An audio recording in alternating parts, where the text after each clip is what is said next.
বারবার বলা হচ্ছে শুদ্ধ সাধু সঙ্গ।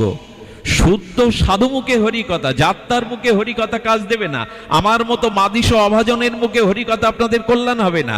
শুদ্ধ সাধু মুখে হরিকথা। শুদ্ধ সাধুকে, সাধুর দুটো লক্ষণ বলি। সাধু কোনো ব্যক্তি বা রূপ না। কি বললাম ভালো করে শুনুন, সাধু কোনো ব্যক্তি বা রূপ না। সাধুত্ব হলো একটা ভাব। কি বললাম? সাধুত্ব বিচার হবে কি দিয়ে? বাইরে তিলকমালা রূপ দিয়ে, সাধু রূপ দেখে না।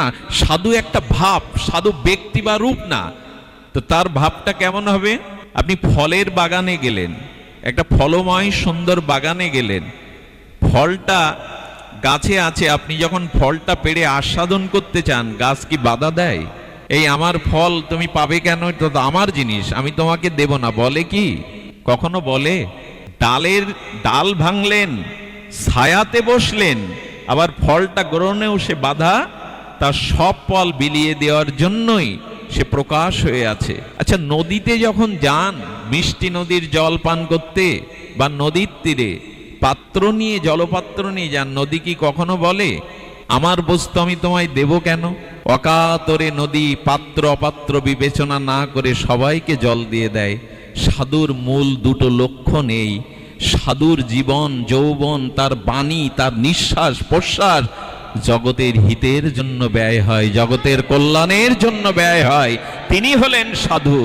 দেখুন, সাধু মানে ভাব, যার ভাব জগতের হিত, জগতের জীবের মঙ্গলের জন্য, ইনি প্রকৃত সাধু। এই অভাগাই দাস সাহস করে একটা কথা বলছে, এখন আপনাদের মন দিন। প্যান্ট পরা, কোন জিন্সের প্যান্ট পরা, শার্ট গায়ে দেওয়া লোকের ভাবও যদি জগতের হিত কল্যাণের জন্য হয়, তবে তাকে সাধু বলে মানতে হবে, সেই প্রকৃত সাধু। কিন্তু আমার মতো পোশাক পরে যারা পরহিতের চিন্তা করে না, পরের মঙ্গলের চিন্তা করে না, আত্মযশ খ্যাতি পূজা প্রতিষ্ঠার পিছনে ছোটে, তারা আপাতত দৃশ্যমান পোশাকই হলেও প্রকৃত সাধু তারা নয়। সর্বহিতে রতা, যার প্রতিটি ক্রিয়া প্রতিক্রিয়া, বাক্য, চলা বলা, নিঃশ্বাস অন্যের কল্যাণের জন্য ব্যয় হয়, এই পরহিত রতা, পর উপকারী হলো সাধু। এরকম শুদ্ধ সাধু জগতে বড় বিরল। ভগবান পাওয়াটা দুর্লভ না, সাধু পাওয়া দুর্লভ। তাস্যাহং সুলভং পার্থ, ভগবান বলছেন আমি সুলভ, কিন্তু প্রকৃত সাধু পাওয়া জগতে দুর্লভ। সাধু পরহিতে কেমন? আমি সন্দর্ভে এটা পড়েছিলাম, জীব গোস্বামী পাদের ছোট সন্দর্ভে। উনি বলছেন, এক সাধুর মহিমা চারিদিকে এমন ছড়িয়ে পড়ল, নিষ্কিঞ্চন বৈরাগ্য প্রধান ত্যাগ প্রধান সাধুর। ওই তল্লাটের যিনি খণ্ড প্রদেশের রাজা ছিলেন, তখন দেখলো আমার পায়ে কেউ প্রণাম করে না, আমাকেই স্তুতি প্রণাম করে না, ওই নেংটি পরা সাধুর জন্য সবাই পাগল। এই যা ওর ঘর ভেঙে দিয়ে এসো, কুটির ভেঙে দিয়ে এলো। তারপরেও সাধুর সুনাম চারিদিকে আকাশে বাতাসে। এখন সাধুর এই সুনাম দেখে ঈর্ষান্বিত অসুয়াদোষে জ্বলতে লাগলো রাজার হৃদয়। শেষে উনি ঘোষণা করলেন, ওনাকে ধরিয়ে দিতে পারলে, ওনার মস্তক ছেদ করে আনতে পারলে লাখ টাকা পুরস্কার। তৎকালীন সময়ে সাধু ভাবলো, টাকার লোভে আমার মাথা কাটে কাটুক, কিন্তু তার তো পাপ হবে, অন্যের পাপের কারণ হব কেন? আমি জঙ্গলে গিয়ে তপস্যা করতে শুরু করলেন। 1 বছর পরে ওই গ্রামে কন্যাদায়গ্রস্ত বিবাহযোগ্যা মেয়ে অনুরা, বিয়ে দিতে পারছে না, কন্যাদায়গ্রস্ত সেই ব্যক্তি ওই জঙ্গলে খুঁজছে। আপনারা বলতে পারেন, দীর্ঘ 1 বছর আগে একজন সাধু এখানে এসেছিলেন, আমি তাকে কোথায় পাবো? আসলে যাকে জিজ্ঞাসা করছে উনি সেই সাধু। দাড়ি হয়ে গেছে, চুল পেকে গেছে, চিনতে পারছে না। বলে, ওনাকে কি প্রয়োজন আপনার? বলে, আমার মেয়ের বিয়ে হচ্ছে না, তাই আমি এসেছি ওনার কাছে। তাহলে মেয়ের বিয়ে হচ্ছে না, ধনীর কাছে যাও, রাজার কাছে যাও, সর্বত্যাগী বনবাসী সাধু তোমার মেয়ের বিয়ের কি করবে? বলেন, বাবা, ছোটবেলা থেকে একটা কথা আমি জেনে আছি, জীবনের সমস্যার সমাধান একমাত্র সাধুগুরুরাই করতে পারে, অন্যরা করতে পারে না। আমার এই বিশ্বাস আছে যে জীবনের সমস্যার সমাধান একমাত্র নিষ্কিঞ্চন সাধুই করতে পারে। এই বিশ্বাস বুকে নিয়েই আমি জঙ্গলে এসেছি ওনার খোঁজে। উনি বললেন, এত বড় সাধুর প্রতি সুদৃঢ় তার চিত্তে বিশ্বাস, উনি হাত ধরে বললেন, আমার সাথে চলো। ওই সাধু কি করলেন জানেন? সরাসরি রাজার দরবারে গিয়ে উপস্থিত। রাজাকে নমস্কার করে বললেন, ও অমুক সাধুর জন্য, তার মুন্ড কাটার জন্য, তার মস্তকটার জন্য 1,00,000 টাকা ঘোষণা করেছিলেন, ওই বিজ্ঞপ্তিটা এখনো জারি আছে? বলে হ্যাঁ আছে, সারা জীবন থাকবে, যতদিনও বেঁচে থাকবে। বলে তাহলে 1,00,000 টাকা এই কন্যাদায়গ্রস্ত পিতাকে দিয়ে দিন, আমি সেই সাধু জল্লাদ দেখে আমার মাথা কেটে নিন। সেই কন্যাদায়গ্রস্ত পিতার চোখে ছলছল করে এলো জল। আপনি নিজের মস্তক কেটে আমার মেয়ের বিয়ের সমাধান করতে এসেছেন? আমি আপনাকে তো চিনতে পারিনি। এর চোখে জল। আর সাধুর উদরটা দেখে রাজার তো বিদ্যা আছে, ওনার ভেতরটাও নরম হয়ে গেল। হাত জোড় করে বললেন, আমি এখন বুঝতে পারছি মানুষ কেন আপনাকে শ্রদ্ধা করে, কেন আপনাকে ভালোবাসে। আমি এখন বুঝতে পারছি আপনার মস্তক কাটা লাগবে না, আপনি আমার রাজত্বেই থাকবেন, সম্মানের সহিত থাকবেন, আর ওর মেয়ের বিয়ের ভার আমিই নিলাম। আমার মনে হয় কি জানেন, মানুষের জীবনের সমস্যার সমাধান একমাত্র তত্ত্বজ্ঞ সাধুগুরুরাই করতে পারে, নির্দেশ দিতে পারে। পরীক্ষিত মহারাজ তো রাজা ছিলেন, তিনি চক্রবর্তী সম্রাট, তিনি কেন রাজ্য ত্যাগ করে 7 দিনে মৃত্যু গঙ্গার তীরে সাধুদের মধ্যে বসবেন? সাধুরাই পারে জীবনের পরম কল্যাণ মঙ্গল বয়ে আনতে। তো আপনাদের কাছে নিবেদন, এই প্রকৃত সাধু মুখে, সাধু সঙ্গে এই ভাগবত শ্রবণই হলো আমাদের বিবেক এবং জ্ঞান, বৈরাগ্য জাগবার, ভক্তি প্রকাশ হবার একমাত্র উপায়। দেখুন, আমরা যে ভাগবত শ্রবণের সৌভাগ্য পেয়েছি, পরম সৌভাগ্য, এই সৌভাগ্য দেবতাদেরও হয় না। এই যে এখন আমরা কেন্দ্রীয় মন্দিরে সাধু সমাগমে যে হরিকথা শুনছি, এই ভাগ্যটা দেবতাদেরও। দেবলোকে স্বর্গে 2টো জিনিস নাই, বৈকুণ্ঠেও নাই। কি মার্মিক কথা বলুন তো, বৈকুণ্ঠে সাধু সঙ্গে হরিকথা নাই, আর স্বর্গে তো নাই, স্বর্গে 2টো জিনিস নাই।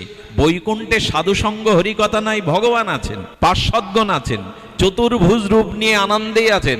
জরা নেই, মৃত্যু নেই, ব্যাধি নেই, ক্ষয় নেই, লয় নেই বৈকুণ্ঠে, যেখানে কোণঠা নেই। কিন্তু হরিকথা সাধু সঙ্গ বৈকুণ্ঠে, আর এই নেই বিদায় হনুমান বৈকুণ্ঠে রামের সাথে যায়নি। প্রভু, যেখানে তোমার কথা, যেখানে তোমার সাধু, সেখানে আমি তোমার লীলা কথাও পাবো, সাধু সঙ্গও পাবো, তোমাকেও পাবো। কিন্তু বৈকুণ্ঠে শুধু তোমাকে পাবো, তোমার কথা, তোমার সাধু সঙ্গ পাবো না। এই জন্য হনুমান যাননি, হনুমান বৈকুণ্ঠে যাননি। হনুমান বৈকুণ্ঠে যাননি এই কারণে যে ওখানে হরিকথা নাই। রাম বললেন থাকো তুমি। কি ঘটনা বলুন তো, বৈকুণ্ঠেও যাচ্ছে না হনুমান। বলেন এইখানে তোমার কথা পাবো, লীলা পাবো, সাধু সঙ্গ পাবো, আর যেখানে সাধু সঙ্গ, যেখানে তোমার কথা, সেখানে তুমিও থাকবে, কথা আমি জানি। দুটোই পাবো। এই জন্য ধ্রুব মহারাজও বলেছিলেন, গোবিন্দ দর্শন দিয়ে বিলাসমূর্তি শ্রীমান নারায়ণ দর্শন দিলেন, ধ্রুব চাও ভক্তি প্রবাহতাং মুহূর্তে প্রসঙ্গ। ধ্রুব মহারাজ বললেন, প্রভু আমি আপনাকে চাই না। ভগবান হাসছেন আর বলছেন, তুমি 5 বছরের বালক, তো আমাকে পেয়ে বলছো তোমাকে চাই না, তো কি চাও? বলে তোমার ভক্ত, যাদের হৃদয়ে তোমার নাম রূপ লীলা বিশুদ্ধ ভক্তির গঙ্গা স্রোত বইছে, তোমার সেই নিষ্কিঞ্চন প্রেমিক ভক্তের চরণে বসে আমি তোমার লীলা কথা শুনতে চাই। ভগবান তোমায় চাই না, তোমাকে পেয়ে আমার কি হবে? আরে বাবা, ভগবান বলছেন মানুষ সাধু সঙ্গ করে, হরিকথা শোনে ভগবানকে পাওয়ার জন্য, সাধনা করে সাধ্য বস্তু পাওয়ার জন্য, আর তুমি সাধ্য বস্তু পেয়ে আবার সাধনায় ফিরে যেতে চাইছো। বলে তোমাকে পেয়ে আমার কি হবে ভগবান? তোমার কথা যদি না পাই, তোমার ভগবত সঙ্গে লীলা কথা যদি শ্রবণ কীর্তন না করতে পারি। আচ্ছা প্রভু বলো তো, একটা ইক্ষুদণ্ড যদি একটা বৃদ্ধার কাছে আর একটা বালকের কাছে দেওয়া হয়, ইক্ষুদণ্ড মানে আখের একটা দণ্ড, যার দাঁত ওঠেনি শিশু, আর যে অতিবৃদ্ধ তার কাছে ইক্ষুদণ্ড দিলে সে রস নিষ্কাশন করে আস্বাদন করতে পারবে? পারবে কি মা? তো ধ্রুব বলছে আমার বয়স 5 বছর, আর তুমি অনন্ত বিভু ব্রহ্ম, তোমাকে আস্বাদন করার ক্ষমতা আমার। কিন্তু ওই আখটা যদি যন্ত্রের দ্বারা পেষণ করে রস তৈরি করে কেউ মুখে তুলে দেয়, তেমনি তোমার ভক্ত যারা, তারা সাধন ভজনের দ্বারা তোমার সেই অমৃত ভাগবত রস লীলা কথার দ্বারা রস করে অমৃত পাত্র করে আমার মুখে তুলে দেবে, আমি তাই পাবো, তোমাকে পেয়ে আমার কি হবে? তার মানে ধ্রুব চাইছেন ভগবানকে পাওয়ার থেকে বড় পাওয়া হলো সাধু সঙ্গে ভগবানের নাম রূপ লীলা কথা শ্রবণ। ভগবানকে প্রাপ্তির থেকে এটা আরো বড় প্রাপ্তি। দেবলোকে দুটি জিনিস নাই, একটা মাঠা ঘোল, উৎকৃষ্ট গাভীর দুগ্ধ থেকে যে ঘোল তৈরি হয়, আর হরিকথা, এই দুটো স্বর্গে নাই। তো শুনবেন তাহলে মজার ঘটনা, দেবতারা এই হরিকথা শ্রবণের জন্য গঙ্গা তীরে পরীক্ষিতের সবাই, যেখানে সুখদেব গোস্বামী মঙ্গলাচরণ করে কেবল ভগবত শুরু করতে যাবেন, তখনই দেবতারা অমৃতের কুম্ভ, অমৃতের কলস নিয়ে নেমে এসে বলছে, সুখদেব গোস্বামী, হে পরমহংস শিরোমণি, হে গুরুদেব, আমরা অমৃতের কুম্ভ এনেছি। কেন এনেছি না, পরীক্ষিত মহারাজ অভিশপ্ত, তক্ষক দংশনে মৃত্যু হবে, আমাদের এই স্বর্গের অমৃত ওনাকে খাওয়ালে তক্ষক দংশনে উনি মরবেন না। দেবতাদের তখন বলছেন, এর বিনিময়ে তোমাদের কি চাই? তোমরা যে অমৃত কুম্ভ এনেছো, স্বর্গে হরিকথা থাকলে ওরা নেমে আসতো পৃথিবীতে। অমৃত ভাণ্ড নিয়ে তো দেবাসুরে সংগ্রাম হলো, ওরা অমৃতের কুম্ভ নিয়ে নেমে আসছে। বলেন একটাই বিনিময়, আমরা অমৃত দেব, আর বিনিময়ে আপনি আমাদের ভাগবত কথামৃত দান করুন।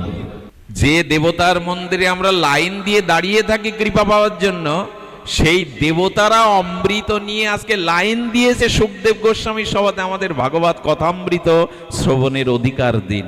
আচ্ছা, এইখানে যারা এসেছেন, কেউ কারো কাছে অনুমতি নিয়েছেন, অধিকার নিয়েছেন ভাগবত শোনার? দেবতাদের অধিকার নেই বলে তারা অধিকার চাইছে হরিকথা শোনার। কত বড় গর্বিত জিনিস। তখন কি বললেন জানেন? তখন সুখদেব গোস্বামী একটা শ্লোক উচ্চারণ করেছিলেন, বলতে গিয়ে খুব আনন্দ হচ্ছে। ক সুদা কা কথা লোকে ক কাছো কা মণিমাহন ব্রহ্মরত বিবাশ্চৈজং তদা দেবশ্চ হাসোচহ। সুখদেব গোস্বামী খুব অমৃত তুলনা করল। আচ্ছা, জহুরি যারা, কি বললাম, মণিমুক্তা যারা বিকিকিনি করে চেনে, জহুরি। তো জহুরির কাছে গিয়ে কোনো ব্যক্তি যদি বলে, আমি এই কাচের টুকরোটা দিচ্ছি, বিনিময়ে একটা হীরার টুকরো দিন, লাঠি তুলবে কিনা? লাঠি তুলবে কিনা মা? কোন কাচের টুকরো নিয়ে যদি জহুরির কাছে বলে, আমি কাচের টুকরো দিচ্ছি, বিনিময়ে আপনি আমাকে হীরার টুকরো দিন, লাঠি কিন্তু পিঠে পড়বে। তো সুখদেব গোস্বামী বললেন, ক সুধা ক কথা লোকে ক কাচো মণিমাহান। দেবগণ, তোমরা কোথায় কাচের টুকরো এনে মণিমুক্তা চাইছো? হ্যাঁ, তোমাদের ওই সুধা, স্বর্গের সুধা, ওটা হলো কাচ, আর হরি কথা অমৃত হলো মহান মণি স্বরূপ। চলে যাও, চলে যাও। দেবতাদের হেসে উড়িয়ে দিলেন, এখানে শব্দ এসে হেসে উড়িয়ে দিলেন, ক কাচো ক কাঞ্চন, তোমরা কাচের টুকরো এনে অমৃত পেতে চাইছো, বেরিয়ে যাও। আশ্চর্য, দেবতাদেরও অধিকার নাই হরিকথা শোনা। এই জন্য আপনাদের বলবো, যেখানে শুদ্ধ ভক্ত কর্তৃক সাধু সমাগমে হরিকথা হয়, জানেন সেখানের বাতাসটা এত নির্মল হয়, সেখানের পরিবেশটা এত পবিত্র হয়।